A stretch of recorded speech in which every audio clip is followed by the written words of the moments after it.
Smo na Prešernovem trgu, kjer se je zbrala Združena levica, da protestira zaradi prodaje Mercatorja hrvaškemu tajkunu Todoriću. Si pogledamo kaže utrinek, sodelujoči v protestu in tudi prve izjave, ki jo daje ravno v tem trenutku Vilela Tomić. Oni pa si, nadzorniki pa si talajo plače po 20-30 tisoč evrov na mesec, lepo vas prosim, našega denarja, in potem, ko dokapitaliziramo neko firmo ali pa NLB, oni to poceni prodajo.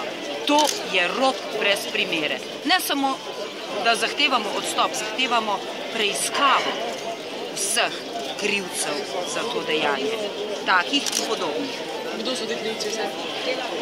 Glejte, novinarji boste tudi morali narediti svoje delo in poiskati krivce, potem bodo pa svoje delo morali opraviti tudi sodniki, policaji in vsi. Hvala vam. No, to je bila izjava Vilele Tomić.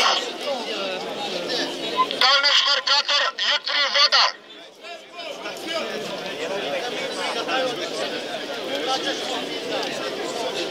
No, še poslušamo izjavo Hanška. Skuse prodaje, da bojo vedeli, da ne bomo močali.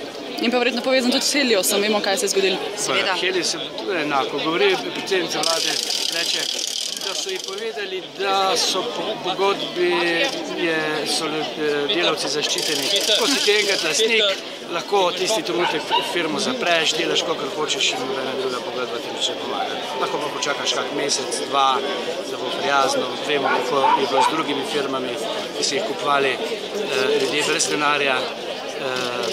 Dobili so od bank kredite, ki so jih potem seveda delavci odplačevali, na koncu so te firme zaprli, delavci dali na cesto, denar pa poslali v davčne oaze, s katerim zdaj spet ponovno kupujejo naslednje firme, s katerimi bojo enako naredili. Istočasno pa banke ne dajo kredita zaposlenim, da bi sami te firme odkupili, s katerimi bi zanesljivo bolje delali, ker si ne bi uničevali svojega lastnega delovnega mesta. Poleg tega je tudi neetično. Banka daje kredit nekomu, delavci ga ta kredit odplačujejo, zato da je nekdo drug lastnik. Noro. To niti ekonomično ni.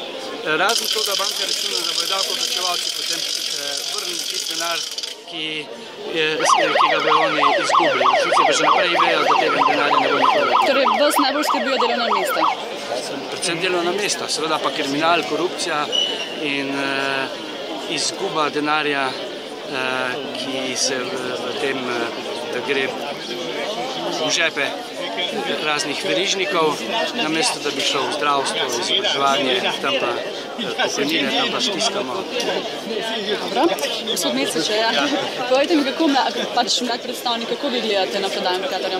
Ja, v bistvu danes protestiramo zato, ker nam vlade že praktično od leta 2008 dalje obljubljajo, da bodo prenehale s tajkunskimi posli. Zdaj so nam pa leta 2014, praktično 14 dni pred evropskimi volitvami, priskrbeli največji tajkunski posel v drugem valu privatizacije. Zdaj v bistvu prodajo največje slovensko podjetje kupcu brez denarja, hrvaškemu Agrokorju, ki ima, kot vemo, 2,5 milijarde obveznosti do svojih dobaviteljev in je kot tak izredno nevaren ne samo za Mercator, ampak za celotno slovensko gospodarstvo.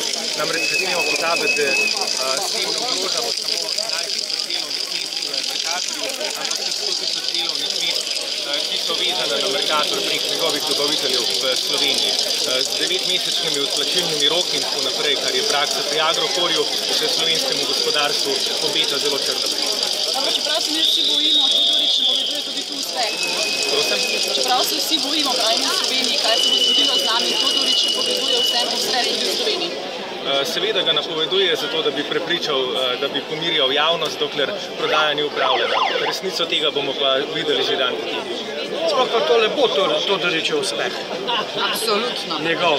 On je postal, zdaj s tem je postal Mercator in Agrokor najbolj zadolžena firma na Balkanu. Zakaj pa se niste oglasili prej, ko je šli do vlade in zahtevali čist nov prijem vlade, da dejansko ne proda Agrokorju Mercatorja? Mi smo vse skozi pozivali proti privatizacijam, vse skozi smo opozarjali na problematičnost privatizacije Mercatorja. Prvič smo to pobudo dali 2 leti nazaj, ko so se v bistvu ti pogovori začeli. Tako da smo vse skozi opozarjali, ampak nažalost niso bili naše pobude, naši argumenti slišani, zato upamo, da danes vendarle še ni prepozno in da se vendarle še da kaj storiti. Še eno vprašanje vas. Delavci Mercatorja podpirajo vaših prizadevanj, da bi v bistvu uredili stvari, ker seveda Mercator je pač prodan. In tu smo končali temo, ne moramo se več kaj pogovarjati. O drugih firmah govorimo, ki bodo zdaj prišle na vrsto. Ja, govorili smo z nekaterimi reprezentativnimi sindikati v Mercatorju in sindikati njihovih dobaviteljev, od katerih imamo polno podporo. Zdaj, vprašanje pa je, oni so seveda pač najbolj reprezentativen sogovornik, ko govorimo o zaposlenih v Mercatorju.